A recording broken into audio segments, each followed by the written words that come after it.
Fala pessoal, sejam bem-vindos a mais um episódio do podcast da CAC, onde a gente fala muito sobre Martech, Growth, podcast para os íntimos, para quem quiser. Tô aqui com dois convidados que eu já vou apresentar, muito especiais, tá? Vamos falar bastante sobre apps, sobre Growth, especialistas muito técnicos. Mas antes de tudo, vou me apresentar, para quem não me conhece, sou Gabriel Rosa, Head de Growth aqui da CAC, acabei de chegar. E hoje eu vou falar um tópico que está muito relacionado a essa experiência que eu tive, né? Então, eu estou trabalhando quase há 10 anos com o mercado de gaming. Então, a gente vai falar um pouco sobre esse tópico, né? E hoje eu estou com pessoas aqui que sabem muito desse tema de aplicativo de growth. Vou apresentar para vocês. O João, primeiramente, aqui, gerente de marketing da Marisa. Boa, obrigado pelo convite. Adoro a CAC, adoro o time da CAC. E tô aqui porque hoje eu quero insights de vocês. Eu estou há mais de, acho que vai fazer aí uns 10 anos no varejo, então peguei ali o início do aplicativo no varejo e tal. Então fomos um dos primeiros a pôr AppsFlyer, rodar com AppsFlyer, então quero insights, gente, que eu sei que gaming tá muito avançado. Boa. E eu tô aqui com a Clau também. Clau já é gerente da Fanati, da parte de aquisição, há alguns anos também. Clau, por favor. Boa. Eu sou a Cláudia Aritzaldi, é um prazer estar aqui, muito obrigada pelo convite, pessoal. E eu trabalho há 6 anos no universo de game, na parte de User Acquisition. Passei por diversos jogos, também sou parceira da AppsFlyer, por coincidência, e acho que a gente vai trocar bastante figurinha hoje. Boa. Fechado. Pessoal, por que eu tô trazendo duas pessoas de segmentos diferentes, tá? Acho que é pra gente falar um pouco desse tema que a gente vê muito pra quem é do mercado, sempre fala, gaming e app são dois mundos completamente diferentes. São mesmo, a gente vai falar um pouco sobre esses tópicos, se tem diferença. É um arroz com feijão, combina, água e óleo, vai separado. Então vamos entender um pouquinho e vamos aprofundar sobre esse tema, beleza, pessoal? Boa. Fechado, boa. Então acho que só pra começar aqui, então Clau, você que é de game, né, já tá trabalhando há mais tempo nessa área. Na sua opinião, hoje qual que seria a grande diferença para o resto do mercado, assim, dos outros segmentos? Qual que é o seu olhar nesse sentido? Olha, eu acho que talvez não seja novidade para as pessoas que estão imersas nessa indústria, mas o gaming, no final das contas, a gente luta por centavos, por mínimas porcentagens, por eficiência, diversidade de canais, e a gente tenta fazer o máximo com pouco, no final. Boa. O fazer o máximo com pouco, eu acho que é do geral, né? Porque o varejo também, a gente tenta fazer o máximo com pouco, só que a gente não luta por centavos, normalmente, né?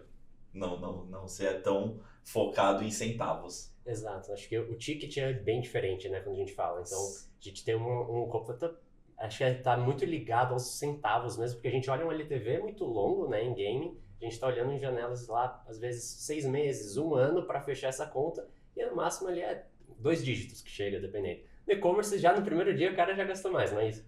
Depende, né? Depende do segmento, depende do ticket médio da loja também, mas normalmente o aplicativo dentro do e-commerce ele já tem uma relevância maior do que o site. A galera já gasta mais, o usuário do aplicativo já gasta mais dentro do e-commerce. Então, normalmente se tem uma casa de 3 dígitos para ticket médio no e-commerce, já começa por aí. Obviamente vai ter N e-commerces e N coisas que vendem, né? Por exemplo, acho que se usar um exemplo da Shopee aqui, que vende uns, sei lá, imãzinho de centavos e os caras entregam grátis, talvez o ticket não bata e tal. Mas no segmento que eu tô de moda, nesse tempo todo, pelo menos 3 dígitos de ticket médio alcança. Exato, então acho que tá aí um pouco já de alguma diferença, né? Então a gente tá falando de tickets diferentes, visões diferentes, e aí acho que uma visão legal que tem em game é de cohort, né? Análise ali, dia a dia, evolução, como é que é esse trabalho?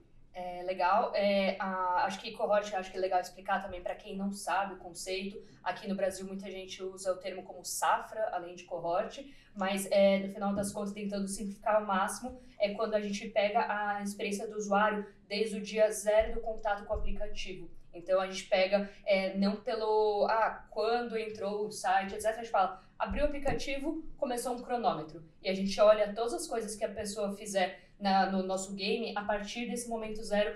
Em um dia fez tantos levels, 6 dias depois desse marco 0, fez a primeira compra de algum power-up, alguma coisa, a gente olha sempre de maneira cohortada.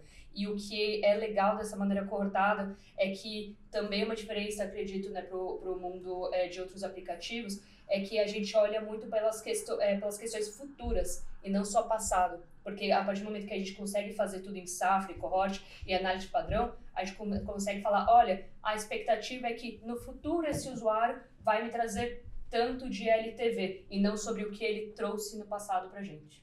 É isso, uma visão acho que muito mais aprofundada hoje. Por isso que o pessoal comenta, né, que gaming é muito técnico porque acho que precisa ser, né? Sim. Então o LTV é mais tenso, acho que a visão também, né, por cohort deixa um processo um pouquinho mais complexo. Mas como que o e-commerce olha hoje para o tempo de vida ali do usuário, como que ele faz? Normalmente olha mais para dias, mais para meses, como que vocês olham nesse sentido? Acho que nesse segmento se a gente vai falando de cohort, safra, a gente tem é bem parecido, só que eu acho que a gente começou a olhar depois. O que eu quero dizer? Existe um momento no varejo que eu gosto de brincar que é o AC e o DC, que é antes China e depois China. Então, assim, por exemplo, eu tô no varejo de moda, já trabalhando com moda aí, né, fast fashion, como Renner, Marisa, Zatini, há mais de 6 anos, mais de 8 anos aí. E Shein, basicamente, ela chegou em 20, 22. Até 21, mais ou menos, 22, a preocupação era ser o primeiro na EPN, e é isso, é CPI, não importa quem está instalando, quem não está.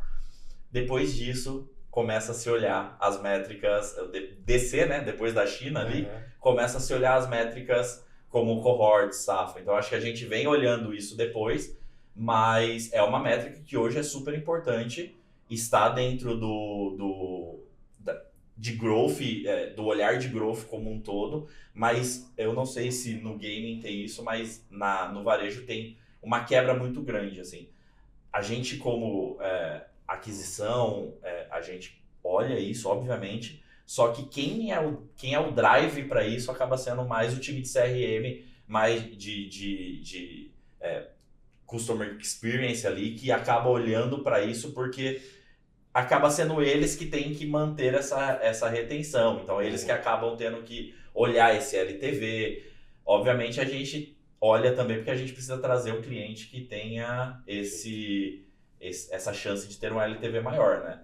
Mas, e aí outra coisa também que eu acho que é diferente do game, é que o LTV de uma loja dessa, de um varejo como um todo, imagino que ele acaba sendo muito maior que o game, porque hoje, imagina, boa parte da venda de um grande varejista é feito pelo próprio cartão do varejista, entendeu? Então, esse cara, se ele fez em 10 vezes, ele vai meio que manter esse LTV nas 10 vezes, aí depois ele compra de novo. Então, vai depender muito do segmento, óbvio. Mas, por exemplo, moda, a recompra é muito rápida. Em menos de um mês a gente tem uma recompra, entendeu? Então, o LTV desse cara a gente vai olhar, assim, às vezes dura 2 anos, sabe?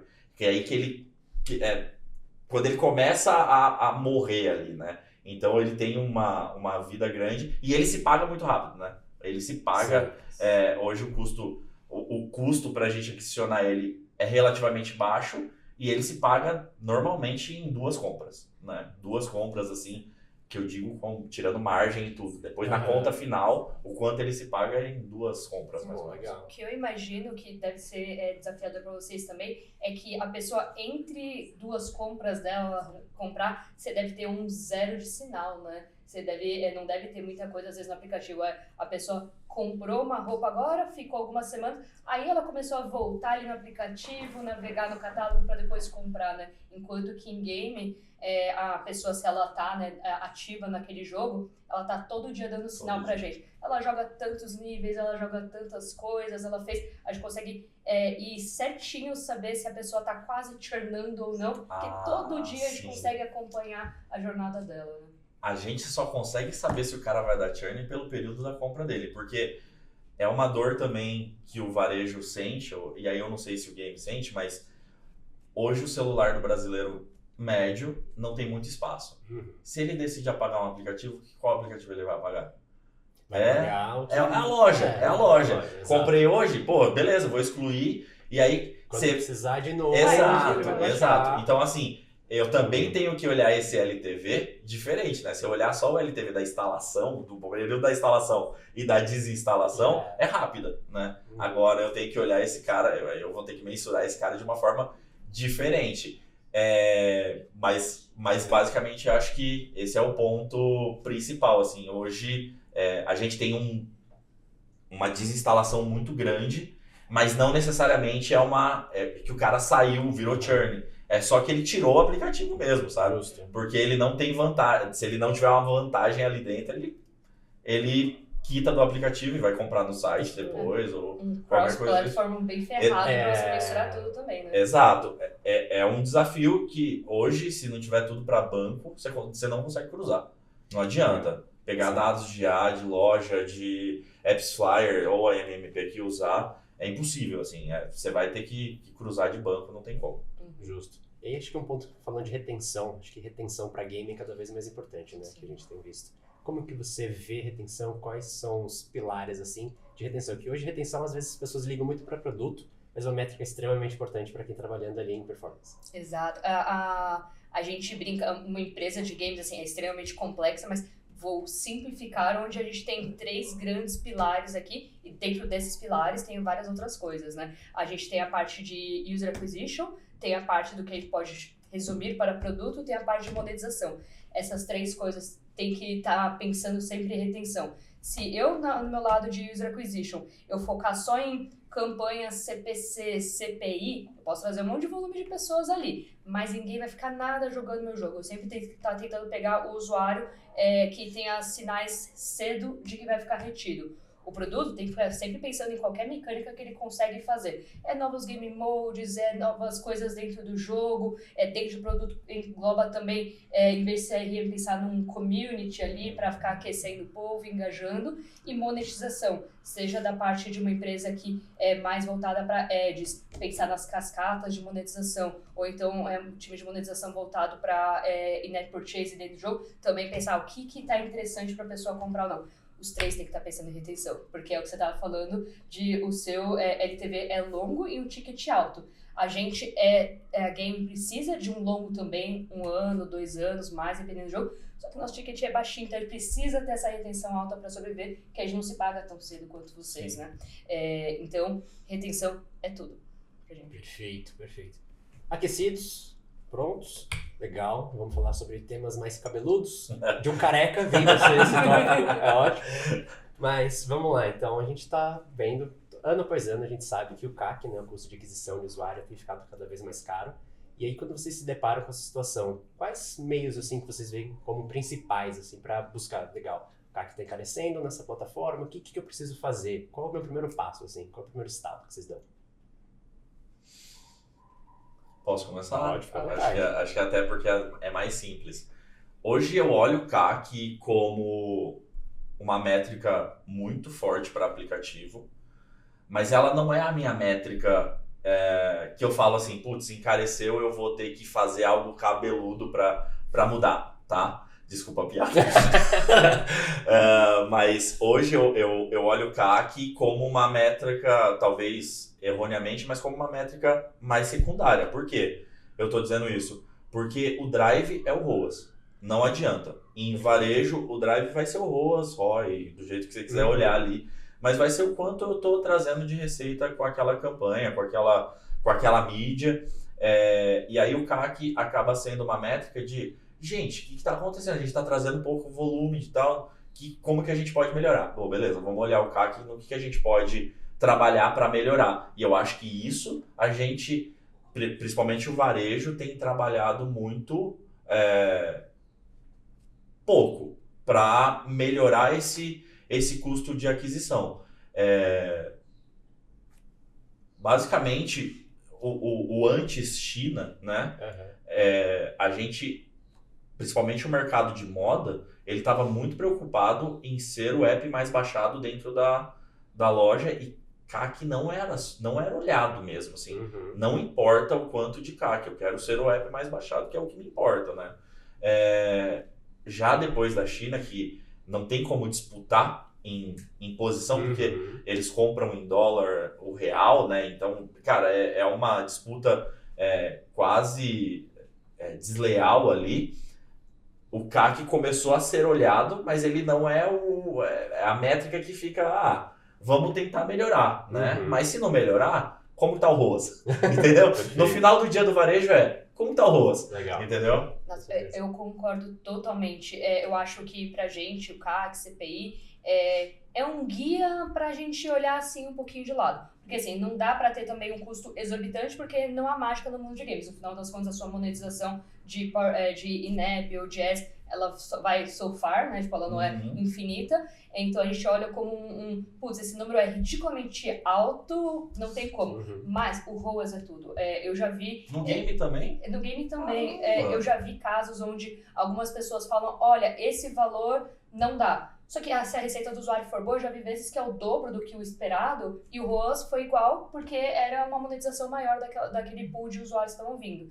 Então, no final das contas, é ROAS e muito sobre também margem de contribuição cortada, que a gente olha bastante. Legal. Porque, às vezes, você tem um crossover entre se você comprar menos volume mais caro e ROAS, às vezes não compensa se você comprar mais volume com um pouquinho menos de ROAS.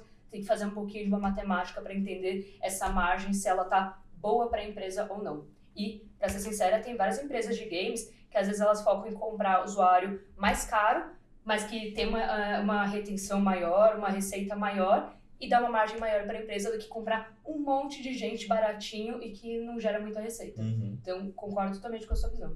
Legal. Eu pensei que a visão seria diferente aqui. Pensei que o CAC era mais importante para gaming do que pro varejo, mas aparentemente é bem parecido, né? É bem parecido assim, o nosso sol não dá pra ir pra lua. Sim, se você vê lá um CAC 10 vezes maior, você fala, provavelmente não vai. Mas... No varejo também não, tá? Porque aí ele acaba não se fechando ali. Mas talvez pelo ticket a gente consiga aceitar uns CACs. Que acho que pensando em varejo, vocês conseguem comprar ainda mais volume de usuário, por exemplo. Mais instalações do que tanto no olhar de gaming. Gaming, como tem essa diferença pequena ali de centavos, a margem é um pouquinho mais...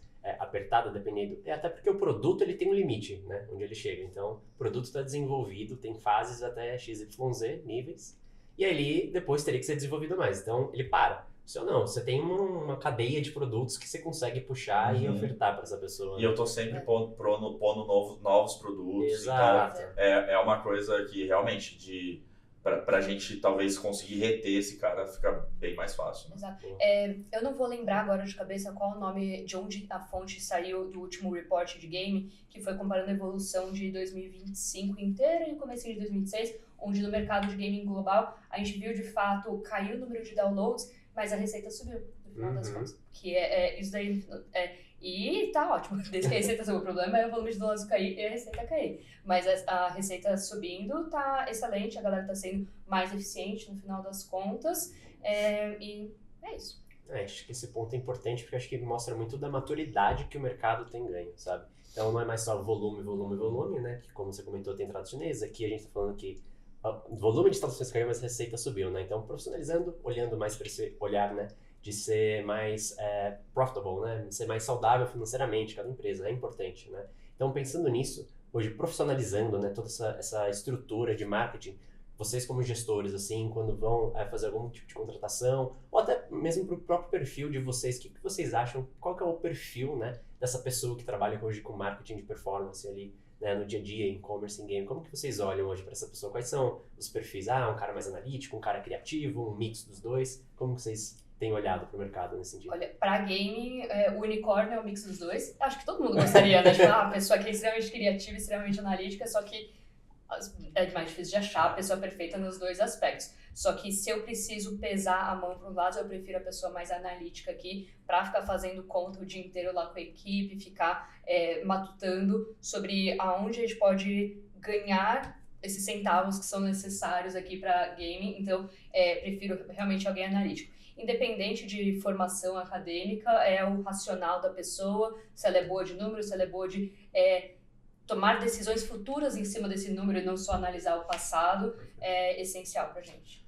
Eu acho que pro varejo tem muito disso, mas no meu ponto de vista eu tenho que eu acho que o varejo também tem uma particularidade que é margem, né? A margem de quanto...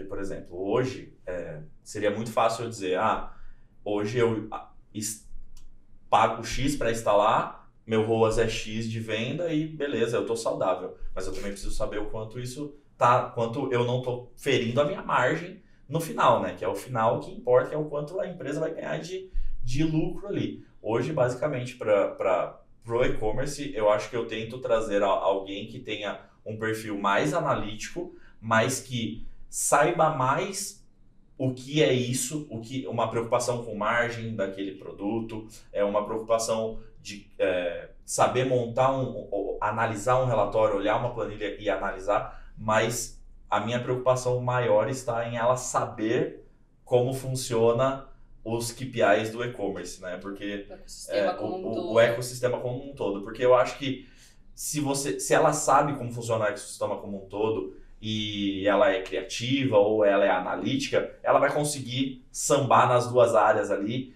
porque eu acho que esse é o desafio, assim. Acho que para as pessoas que estão se profissionalizando dentro de um e-commerce, acho que eu comecei como analista júnior em e-commerce, até hoje como gerente.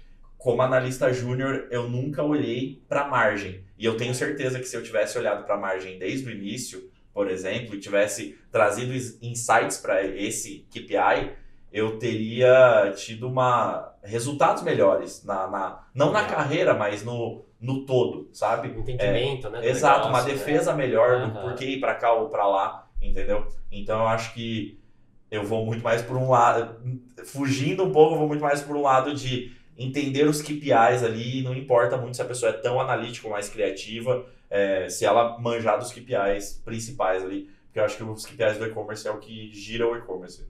Isso é um bom ponto, assim, eu tive a sorte de trabalhar com excelentes profissionais e que era a pessoa que ela mesma sacava, eu estou analisando essa campanha, mas como um todo, como que está a margem daquele país? Exato. Como que está a eficiência disso aqui, desse canal de mídia? São pessoas assim que elas vão além, né, do básico de deixa eu só olhar essa campanha, esse criativo.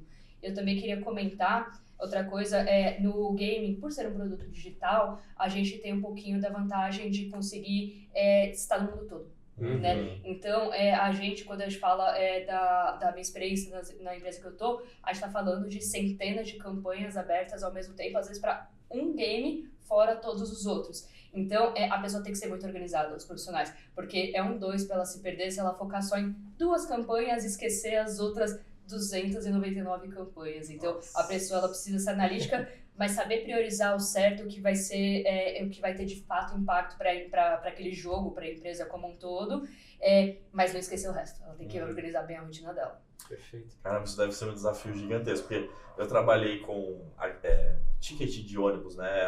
Era a Buzon, que foi adquirida aí pela BuzzBuddy, é uma concorrente aí da ClickBuzz, faz a mesma coisa. E eu tinha que gerenciar as campanhas de venda de, tipo assim, saindo do Tietê de São Paulo para Suzano. Bem regional. Então, bem regional. Já era um super desafio, imagina o mundo todo, assim, né? Tipo, você tem que se preocupar com o idioma, com, cara... Cultura. Eu vou dizer que é muito divertido. Assim, quando a gente tá vendo, às vezes... é muito legal. Agora, é legal de trabalhar com uma coisa que a gente gosta, né? Quando a gente vai ver, às vezes, alguns criativos em turco, você fala, nossa, eu tô vendo turco. É muito legal. Mas acho que isso é legal, um ponto que acho que é criativo, de um ponto não, obviamente, fazendo uma arte, etc., sim. Mas pensar criativamente, isso acho que é muito legal, né? É Pensando em estratégia, pensando em olhar KPIs, negócio, isso é muito legal. E aí, só aprofundando essa palavra criativo, agora trazendo mais pro asset mesmo, né? Pro vídeo, pra imagem que a gente tá falando. Hoje, né, com o advento da IA, hoje ficou muito mais fácil produzir, né, criativos com inteligência artificial. Queria ver assim no dia a dia de vocês, né? Acho que são segmentos bem diferentes, como que vocês conseguem trazer, né, a IA pro lado de produção mesmo de criativos? Vocês usam bastante no seu dia a dia? Quais são os pontos que vocês veem como pró, contra? Eu queria ver um pouquinho mais de vocês também. Acho que até começar com você, João, no e-commerce. Acho que é um segmento que ainda tem algumas barreiras ali, né, nesse segmento. Eu gostaria muito de começar, porque até eu tenho várias perguntas. É isso aí. Criativo pra game. Se eu puder falar, eu falo. Mas vamos lá. Hoje, criativo pro varejo, e aí eu vou dizer da casa que eu tô, né? É um desafio, porém, é a casa que eu tenho mais criativos à minha disposição, assim. Legal. O time é muito organizado sobre isso e é muito cobrado sobre isso.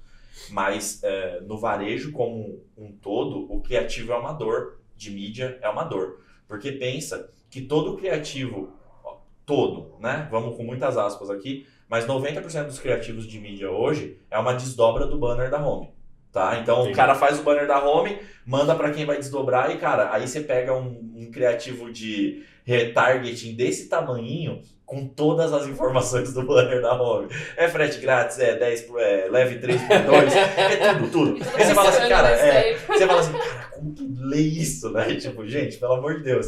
Então o criativo é um desafio para o varejo e principalmente em inovar o criativo para o varejo. Porque hoje, pensa que eu tenho saque de criativo se eu pôr um criativo de uma sandália e essa sandália não tiver no site. Tem cliente que vai falar, ele vai olhar 7 mil produtos e falar assim, cadê a sandália do criativo? Entendeu? E ele vai entrar no saque, ele vai falar, eu quero. Então isso gera um problema. Então hoje o criativo é uma dor gigantesca pro varejo como um todo, porque imagina que eu tenho uma profundidade de produtos, de estoque limitada. Então, se eu ponho um produto muito top e ele não tem uma reposição rápida, ele acaba. Eu posso rodar esse produto? Não posso. Então, eu vou ter que pensar em produtos, em saídas. Eu vou usar IA para pôr esse produto no meu banner? Não vou, cara, porque tem que ser a foto daquele produto. Senão, ferrou. O cliente vai saber que esse produto não tem na loja e etc. Então, hoje a gente usa muito a IA para desdobramento, na verdade hoje para desdobrar nem tanto, tem algumas coisas assim, mas hoje a gente usa muito IA para compor, por exemplo, foto de estúdio, pôr numa modelo, foto de modelo, pôr num fundo, romantizar aquela foto, expandir um fundo, fazer ela virar um quadrado ou qualquer coisa desse tipo. Mas a desdobra ainda é um desafio, porque a gente tem 1 milhão de desdobra que tem que fazer e tem que ter, normalmente tem que ter todas as informações que tem no banner da home. Aí você olha, putz, tem frete grátis, leve 3 pague 2, 10% off, o cupom, copia o cupom, comprar, sabe? Tipo, é uma maluquice. Assim. Em resumo, é difícil muito criar do zero algo, né, pra vocês. Então, porque senão vai sair aquela camiseta de 4 braços, né? E... Não se cria, esquece. Não se cria do zero. A gente nunca vai usar, pelo menos nas casas que eu passei, não vamos usar IA para criar algo do zero. Esquece, não vai ter. Vai ter que ser em cima de um estilo de produto ou de uma modelo vestindo aquele produto para pôr ela ali. Porque se criar uma camiseta que eu não tenho, vai me gerar saque. Entendeu? E pode ser a camiseta mais básica que for. Se ela tiver uma manguinha mais saltada e o cliente falar, eu não tô achando esse produto, é um problema. Tá? Eu acredito que pela indústria é mais limitado mesmo, né? Porque você, querendo ou não, você está limitado à parte só do desejo do consumo daquele objeto, da pessoa, no caso de investimento, a moda, para ela usar, fashion. No mundo de games a gente tem storytelling, né? E a gente tem, na verdade, uma gama enorme de coisas, porque a gente pode brincar com motivadores, assim, o motivador é porque a pessoa quer jogar para ficar mais inteligente, porque ela quer se desafiar, é porque ela viu o personagem ali chorando, ela teve uma empatia, ela teve, tem uma gama de coisas que a gente consegue aqui trabalhar no universo de games, que eu admito que a gente tem um pouquinho mais de vantagem, assim, no emocional do usuário. E aí o mundo de AI aqui pra gente, eu diria que cada publisher de game vai ter uma experiência diferente, porque depende muito do segmento daquele jogo, mas o que é comum para várias delas é o uso para asset, né? Pode ter algumas que elas vão criar tudo do zero do AI, mas pelo menos para facilitar criar assets novos, isso daí é um pouco comum para qualquer publisher média ou grande. E adianta o processo, né? A gente consegue criar, facilita o trabalho dos motions, dos animadores, do que criar tudo do zero, rabiscar tudo do zero. Já ali faz aí um prompt e tudo mais, criou alguns assets e foi. A gente teve experiência na empresa que eu trabalho com um jogo que ele tem mais storytelling, tem mais personagens. O pessoal fez um excelente trabalho com AI para fazer lá personagem correndo na praia, ficou mó legalzão. Coisas que talvez se fosse 3 anos atrás ia demorar meses pra fazer aquilo. E a galera fez em 2 dias. Nossa, caramba, isso, que sonho. Muito bom. Muito bom. E aí, eu acho que o AI tem a parte de criativo, com certeza, né, pra dar um ganho, mas dependendo da empresa, vai ter AI pra qualquer setor. Tem empresa que tá usando AI no financeiro, no departamento pessoal, no RH, no UA, obviamente, em qualquer tipo de processo.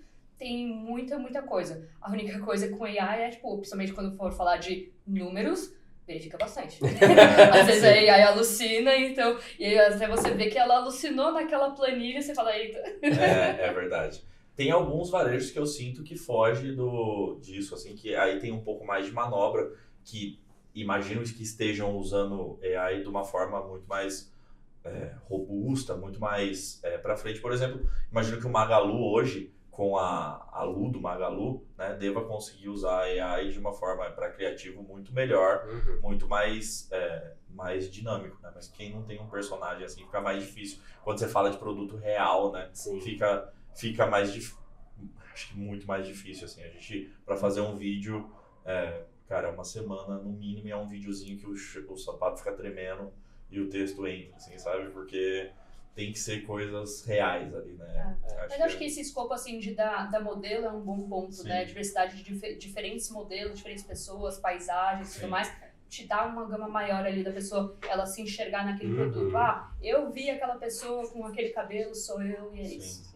E acho que no caso de game, né, que a gente tá falando de campanhas pro mundo todo, a gente tá falando de uma diversidade muito grande, pessoas, culturas, rostos, corpos, enfim. E leis, né? E leis, exatamente. Imagino que para um game, por exemplo, você pode usar o homenzinho ali de sunga na praia, que é aquele clássico que ele tá na areinha, ele levanta e tal. Imagino que em outro país exista alguma regra que não pode, alguma coisa desse tipo, né? São alguns países árabes, que das campanhas antigas que eu tive rodada, você tem questão de pele do corpo aparecendo, né? Exato, você não pode ter. Então você tem algumas limitações que o seu criativo não roda, né? Nesse sentido. É uma dor. E eu tenho uma... Agora é sua vez. A gente ignora o Gabriel. Não, eu tenho... Cara, por que vocês, no gaming, coloca as pessoas perdendo, sendo ruim no jogo? Funciona. Cara, claro que funciona. Muito. Porque eu fico, não é possível. Vai pro lado. Não. Vai pro lado. Esse sentimento de raiva em que você fala, eu sou melhor do que esse computador aqui, é o que engaja a pessoa e faz ela baixar. Incrivelmente funciona muito. Desde que eu comecei a trabalhar na indústria, tenho amigos que dão grande suporte, eles jogam joguinhos da empresa que eu trabalho, né? E ela fica tipo, não, mas aquele anúncio lá da pessoa perdendo. Eu falei, funcionou, você baixou o jogo, você foi ali. E funciona assim, a gente fala que tem conceitos win, fail. Muitas das vezes o fail tem resultados melhores do que o resultado win. E aí as pessoas também, tem outra coisa que elas engajam quando a gente fala de mídia para social, onde a gente está falando de um Meta, de um TikTok, que as pessoas podem comentar. Quanto mais comentários, mais engajamento melhor, né, na parte de aquisição de usuários. E aí as pessoas começam a comentar com raiva. Não acredito que eu trouxe a pessoa perdendo e tudo mais. Eu falei, só comentem, só venham. Continue. Esse é um ponto, né, que é a diferença também. No varejo, um anúncio em Google, em Meta ali, no Instagram, TikTok, a gente quer comentário, obviamente. Desde que ele seja muito positivo. Né? Essa questão. E aí, por exemplo, em gaming, eu vejo muito... e aí, outra pergunta. O vídeo é um joguinho de castelo, criar castelo e lá. E aí você vai entrar no jogo e não é nada disso, é um Tetris. Fake ads. Calma. Eufemismo. É misleading, gente. Calma, não é fake. É porque você era da indústria. É fake ads. Infelizmente funciona bastante também, mas queria perguntar, desculpa. Não, só... Por quê? Por que vocês têm um estudo por que isso funciona? Pode ter várias coisas envolvidas, não vou dizer que é um cenário só, mas às vezes a empresa ela tá testando para ter um game mode novo. Então às vezes ela faz anúncio daquele game mode e aí ela fica fazendo vários criativos e a galera, se ela vê, nossa, tá muito atraente isso daqui, eu vou agora desenvolver, ao invés de passar meses desenvolvendo, porque demora meses pra você desenvolver uma coisa nova no jogo, ao invés de fazer isso daí pra depois vai dar certo, você faz primeiro em UA, viu que tem uma coisa aí legal, aí você, nos criativos, você muda um pouquinho a mecânica, você fala, tá, agora eu sei a mecânica que tá mais legal, aí eu desenvolvo um jogo, tem isso. E tenho também, olha, já sabe que não vai ter nada de desenvolvimento de jogo, o jogo tá fechado do jeito que é, mas é mais barato fazer um criativo que atrai muito, e meio que a pessoa baixou, talvez 50% não goste, mas os 50% que fica eu peguei barato. Então também tem essa lógica. Pode ter os fatores, mas esses são os principais também aí que funcionam. É uma coisa difícil, assim. E eu vou admitir, eu tenho um caso interessante, onde a gente, onde eu trabalho, a gente fez um misleading ad, um misleading ali, que assim, no escopo ainda estava central no core do game, só que a gente fez uma repaginada ali nele. Deu muito certo, mas muito certo. Aí a gente chegou em produto, a galera gostou dessa só mini versão nova aqui do jogo. Aí a gente sugeriu pro time fazer, porque às vezes funciona. Isso pra mim esse pra mim é o fora da caixa que vocês conseguem trabalhar, que o varejo nunca vai conseguir. É porque você vai ter gente reclamando, você não Exato. vai fazer Exato. Imagina eu ponho um produto que eu não tenho, Exato. Você fala, essa bota vai vir daqui 6 meses, você não pode fazer isso. Exato. Se vier, né? Porque se a pessoa não gostar, não vai vir. E é um jeito até de vocês terem um termômetro do que vai desenvolver, né? Exato. Porque imagina que hoje, para eu comprar um produto ou desfazer um produto para moda, ou seja lá o que for, anos de pesquisa, indo para eventos fora do Brasil para saber o que está indo forte lá. Em outra época, para a gente tentar trazer para cá ou produzir. Cara, é outro universo mesmo. E é genial essa ideia de testar com o criativo, porque eu fico olhando assim e falo, caramba, eu jogaria muito esse jogo. Aí eu clico, é só mais um Candy Crush. E tem meio que o contrapartida disso aí, que às vezes você vê, tem algum tipo de jogo ali muito clássico, que todo mundo é fake ads. Aí tem um jogo que ele faz esse modo de jogo, ele fala na propaganda, olha, você estava procurando esse daqui, esse é real, esse daqui, você tá pensando, esse daqui é o que eu tô prometendo pra vocês e pronto. É uma maneira também de se comunicar. Boa. E ainda só pra gente terminar aqui um pouco ainda de criativos. Hoje, como vocês testam? Vocês têm uma metodologia? Vocês preferem, quero testar uma quantidade exorbitante de criativos de uma vez ou não? Quero focar mais em qualidade, criativo mais bem produzido, pra eu ter noção realmente do que o usuário tá vendo e conseguir tirar insights. Então, pra que lado vocês correm normalmente? Olha, não vou poder entrar em detalhes, né, porque a questão tá na indústria, mas para game, de forma geral, quanto mais criativos, melhor, de fato. E a gente pode fazer diferentes vertentes de criativo, de iteração de ganhadores, conceitos totalmente novos, olhar para o bench, mas a gente pensa muito mais em volume de criativos. A testagem também é um assunto delicado ali, porque eu acho que é bem estratégico de cada uma da empresa, mas uma das coisas que eu acho que eu posso falar que todo mundo passa por isso aí cada canal é diferente. O que você fizer no Meta vai ser diferente no Google, que vai ser diferente no Unity, que vai ser diferente no TikTok, porque o comportamento dos algoritmos ali são totalmente diferentes. Então você não pode fazer um para todos. Sim. Já no varejo, normalmente, acho que a briga maior precisamos de criativos únicos para cada plataforma. O criativo do Instagram não é porque também no mesmo formato, que ele conversa bem com o público do TikTok. O criativo do Google não conversa bem com o Instagram. Mas hoje a gente não tem... muitas empresas estão começando, eu acho que de uma forma próxima de game muito longe ainda, muito distante, mas já fazem criativos únicos para cada rede. Isso a gente já entendeu que performa melhor, só que hoje ainda assim o varejo ele tem muito do... Hoje tá ruim, precisa fazer alguma coisa para melhorar. Certo. 5 da tarde, vamos subir uma campanha ou vamos trocar os criativos com madrugadão, vamos subir agora. Cara, vai ser o que tem aonde couber, entendeu? Entendi. Então, os criativos que são mais always on, que eles rodam muito mais tempo ali, a gente consegue desenvolver, beleza, isso daqui é pro TikTok, isso daqui é pro Instagram, isso daqui é pro Google, isso daqui é para uma outra plataforma. Já os criativos promocionais, que são, cara, bora, é mais difícil. E eu digo promocionais como, por exemplo, a onda das datas duplas, né? 2 do 2, 3 do 3.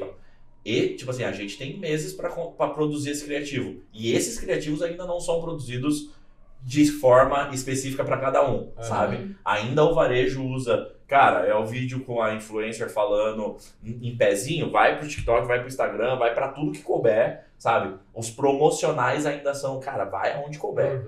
Aí o Always On eu acho que a gente consegue ir indo para outros lados e pensando de uma forma mais isolada.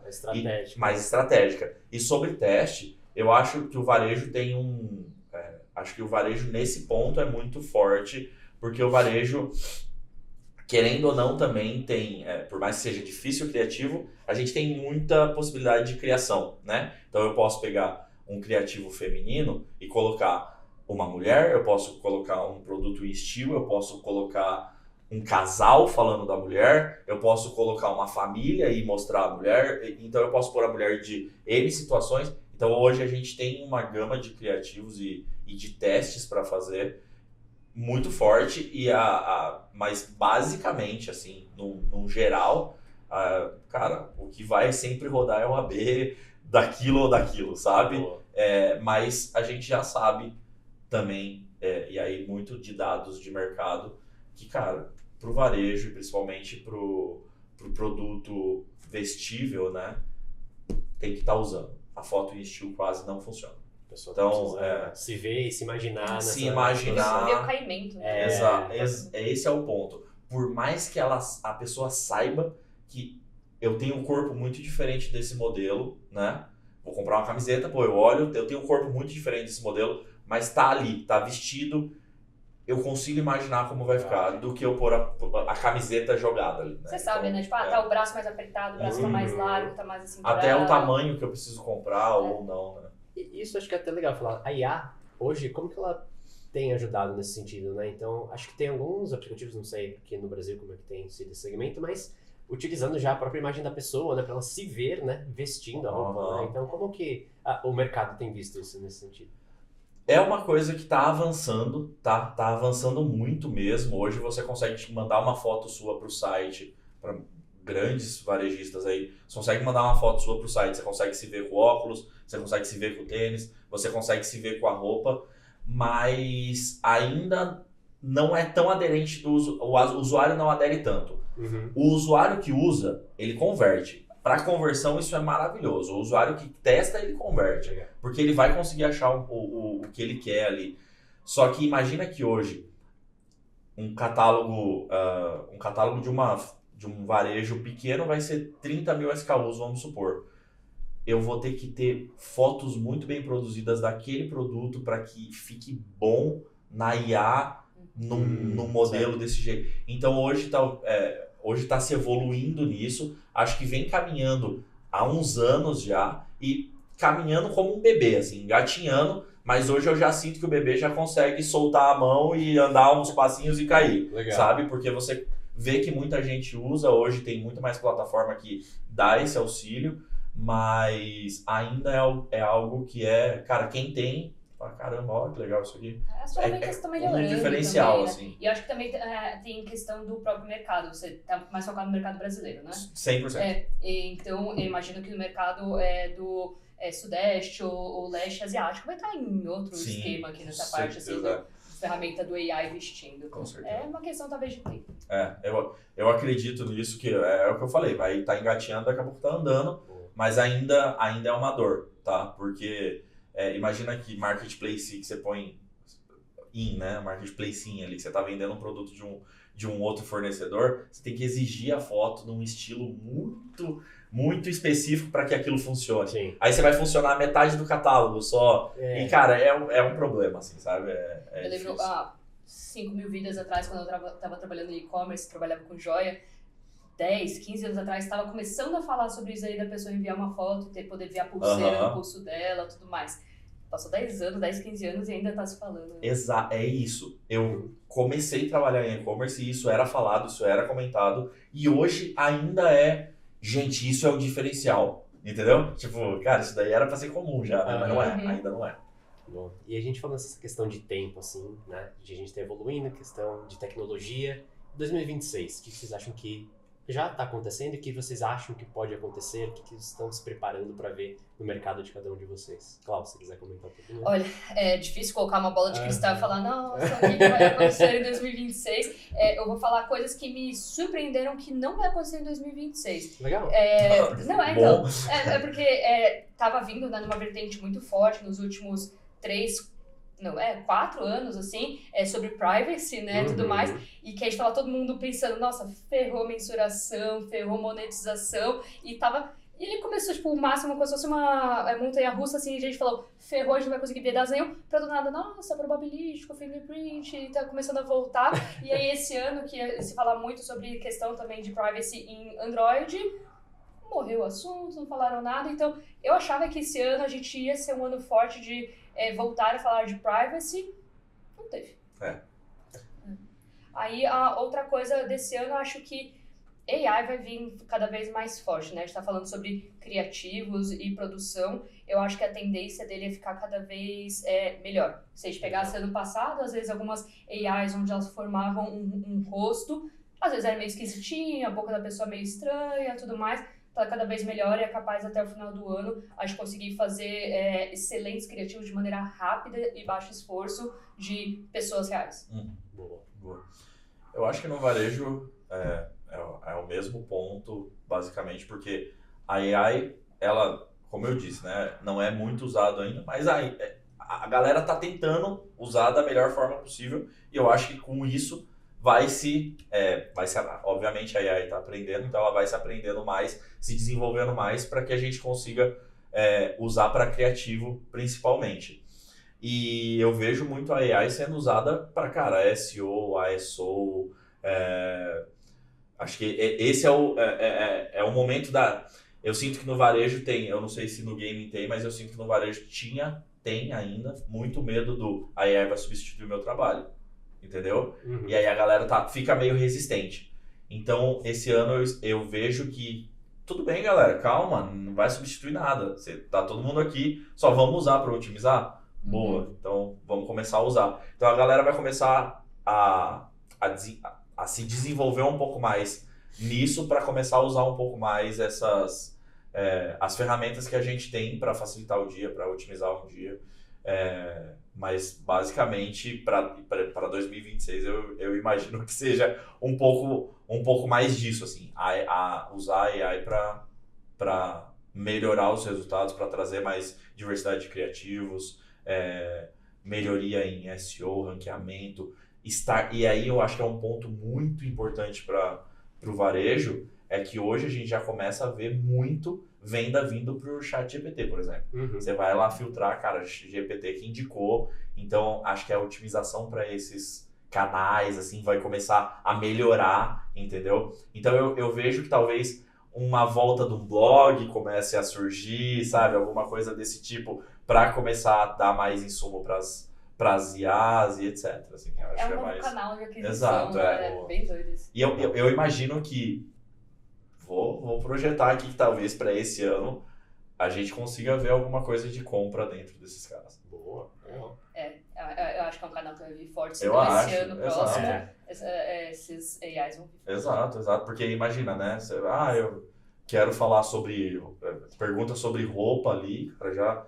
e aí tem produto em tal lugar, e aí tá patrocinado ali, sabe?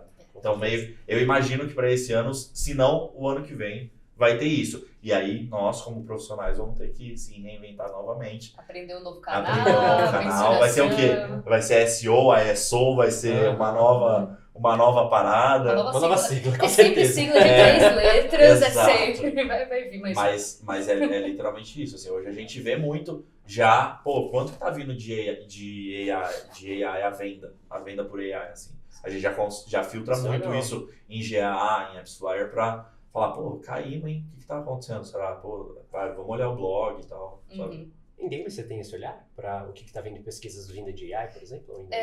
Vou admitir que não, mas eu não posso falar pela indústria como um todo, talvez outras pessoas estão olhando, mas é uma coisa assim que eu preciso estudar mais. Admito. Legal. É porque eu não vi o varejo. O varejo aí, tá vendo? Quem então, falou? Mas legal, pessoal. E acho que uma coisa que saindo um pouco mais do nosso micro, indo pro macro, eu vejo que acho que 2026 tem muita coisa vindo do ambiente externo. Então, o que eu posso citar, por exemplo, e-commerce, que eu vejo? Questão de taxação de importação. Isso mexe bastante com vocês, né? Total. Então, é algo que tem mexido muito com o mercado, né? Então, para os próprios chineses, né, que você tem comentado. E acho que para gaming, especificamente, quando você fala de muitos países, questão de geopolítica hoje está realmente gerando muitas questões, né? Então, como que vocês trabalham com esses adventos, assim, olhando para o ambiente externo? Como que vocês se atualizam, assim, o que vocês buscam, sabe, se informar e como trazer isso para o dia a dia de vocês? assim, acho que o se informar como seres humanos, a gente tem que Exato. se informar, né, na geopolítica, acho que não dá pra... Não tem que fugir disso. Passou de uma idade, tem que ter esse assunto chato pra se informar, né, cara? A gente pode falar, estamos no Brasil de boa, pô. A gente tem que se preocupar ativamente com isso daí, e tem sim consequências, né? Eu vou dar um exemplo não de uma coisa atual, mas de quando começou a guerra na Rússia, a gente tem vários jogos que eles são mais monetizados por ads, e nessa parte de ads, várias indústrias fecharam monetização na Rússia, né? Então, Google não estava comprando lá, Facebook não estava comprando lá, etc., caiu muita parte de monetização na Rússia, tipo, da parte da monetização dos ads e da UA de não poder comprar nesses canais. Isso aí por causa de uma guerra. Então, isso aí foi um exemplo de 4 ou 3 anos atrás, mas que pode acontecer de novo agora, com certeza. A gente sofre bastante, tem algumas histórias muito tristes de ou usuários que jogam ou de gente que cria conteúdo pra gente também, que tá no meio desses ambientes mais hostis, infelizmente. Mas a gente tem que se adaptar. Perfeito. Eu acho que pro varejo tem muito... acho que uns anos atrás era uma briga para... Somos o brasileiro, não podemos comprar da China, não podemos nos render aos chineses, lá. E hoje tá todo mundo plugado nos chineses. Eu acho que pro mercado, pro varejo, ele tem se adaptado dessa forma. Não dá para vencer. Mesmo com importação e etc., eles têm um preço muito mais baixo. Normalmente tem, para o varejo, muito importante o frete, né? O custo do frete. Então eles têm normalmente eles têm mecânicas de frete muito vantajosas, que aí acaba fazendo a gente se render e plugar dentro de um cara desse também, para o cara que quer comprar o produto da empresa X conseguir também complementar um carrinho ali, fazer uma compra e plugar, e é isso, assim, não tem muito como brigar, eu vejo muito dessa forma. E sobre o mundo, sobre o guerra e etc., eu sinto que isso impacta em venda, no geral, né? Mas não porque a gente está aumentando o preço por causa de custo do combustível, coisas desse tipo. Isso impacta, a venda impacta porque as coisas estão ficando mais caras, o brasileiro tem menos dinheiro, normalmente o varejo não vende o que é o necessário, né? É uma coisa de oportunidade ali e etc. Então a gente sente muito que uma notícia mexe numa venda, o final do mês mexe numa venda, principalmente dependendo do público que você atinge ali. E etc, né? Então... um bem de luxo, as pessoas vão cortar, exato. dependendo da insegurança financeira delas. Mas, né? então, aí depende também. Eu já vejo que um bem de luxo vão cortar. Mas qual luxo? Porque depende do luxo, esse cara não tá sem dinheiro pra comprar, entendeu? Isso é verdade. Mas no mesmo cenário, se for pensar, gaming também tá mais ou menos nessa seara, né? Hoje gaming ele não vai ser o principal produto. Putz, vou gastar aqui fazer uma IAP aqui dentro, vou comprar uma roupinha pro meu personagem. Talvez nem tanto, né? Então acho que tem essas considerações, né? Sim, mas ao mesmo tempo, assim, nos últimos anos de game, vários dos games mobiles, eles vão para a monetização mais híbrida, onde eles também não tem só net purchase dentro do jogo, mas também tem ads. E aí, então, a pessoa não vai comprar um power-up, uma roupinha, uma skin dentro do jogo, mas o ad tá monetizando ali, então a gente continua monetizando bem esses usuários. Então, a gente consegue se safar um pouco nisso. Falando nesse tema, eu tenho uma pergunta aí, eu não sei se vocês vão poder abrir, mas fala em números genéricos.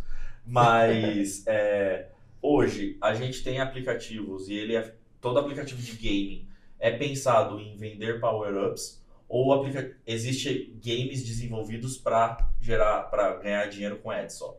Vai ter os dois e esse leque entre eles. Então, quando está desenvolvendo o jogo, você vai entender a natureza dos seus concorrentes, ver eles, por exemplo, todos os seus concorrentes, eles só têm in-app purchase, não tem nada de ads. Ads é chato, vamos admitir, né, quando você está jogando. E se você entrar num jogo nessa categoria com ads, você não tem como competir com essa galera aqui, porque seu jogo é chato. Entendi. Entendeu? Então, quando você está fazendo, você vai olhar o bench do mercado e fazer muito teste AB.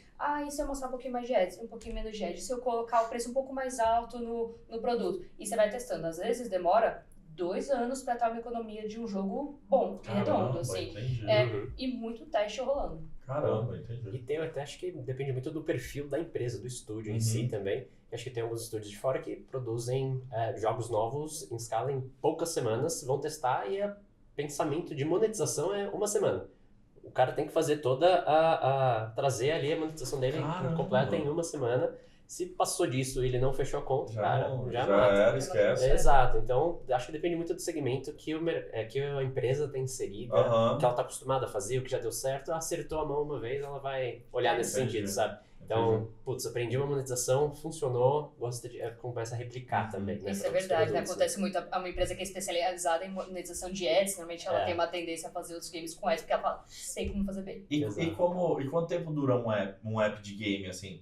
Por exemplo, um Candy Crush, tô falando de Candy Crush porque é um jogo que, cara, eu fui até a fase 1000, sei lá. Mas, tipo assim, cara, o Candy Crush, ele tem infinitas fases e ele, sei lá, desde que eu entendo de celular, existe o Candy Crush ali na loja. Celular, ele era no Facebook. Exato, sim. Quanto tempo, em média, dura um jogo, assim, pra vocês falarem, desisto dele? Não sei se vai ter uma média aqui, porque assim como ele falou, tem empresas que elas produzem em massa. Entendi. Não deu certo em um mês, massa. E tem empresas que elas veem rápido que o jogo não vai dar certo. Tem algumas coisas de indústria de bench, de categorias de retenção, pra você ter uma noção, essa retenção tem que ser no mínimo tanto em D7, olhando de uma maneira cortada. É muito abaixo disso, você já fala, esse jogo não vai dar certo, já tira. Então vai depender muito de empresa para empresa. Tem realmente jogos que existem há 10 anos, 15 anos desde que existe o primeiro smartphone, existe jogo, e tem jogo que morre em um mês. Caramba, legal. É porque não é uma visão, né, como de pensar que esse jogo morreu, né? Porque ele não deu lucro. Tipo, eu não sei, é que eu sou gamer pra caramba e eu tenho uma romantização com o game. Sim. E quando uma EA da vida fala, a gente não vai ter mais servidor de suporte pra tal jogo, eu falo, como assim?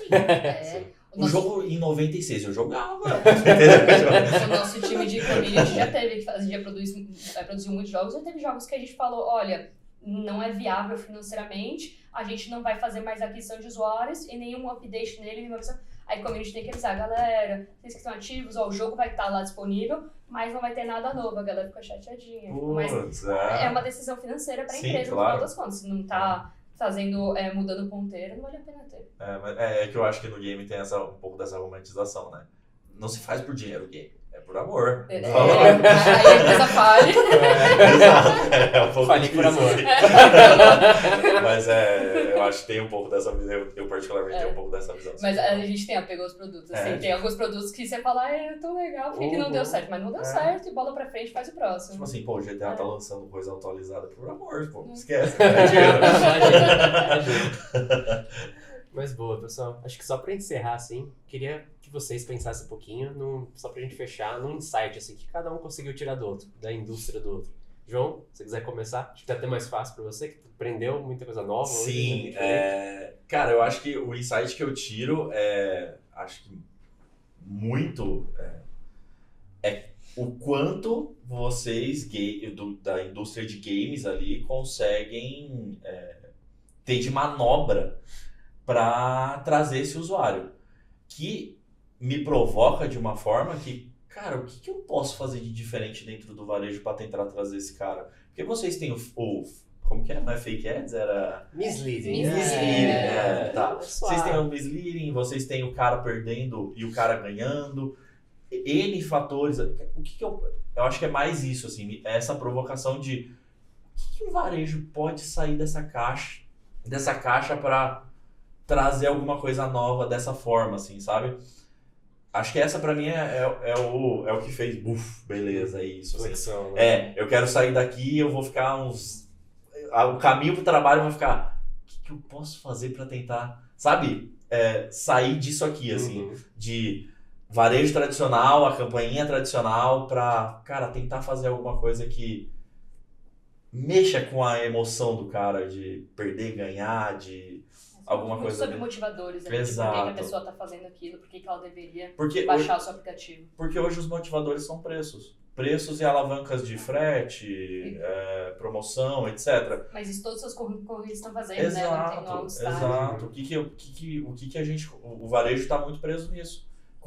alavancas de preço, sabe? Uhum. E de benefícios de frete.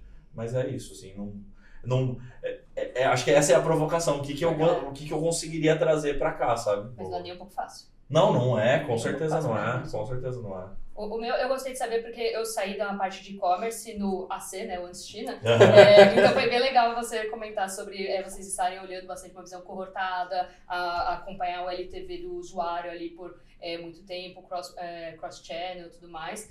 É bacana ver que amadureceu a indústria bastante aí. Sim. Legal. Eu acho que é isso mesmo, tipo, amadureceu mesmo. Pra quem tava AC ali, amadureceu muito. Boa, pessoal. Queria agradecer a presença de vocês. Prazer ter vocês aqui. Foi um papo muito legal. Espero que vocês, próximos papos, fiquem à vontade para trazer ideias também pra gente, para conversas novas. Muito obrigado. E é isso, pessoal. Fiquem conosco, acompanhem os próximos episódios. Valeu, até a próxima. Tchau, tchau. Valeu. Obrigada.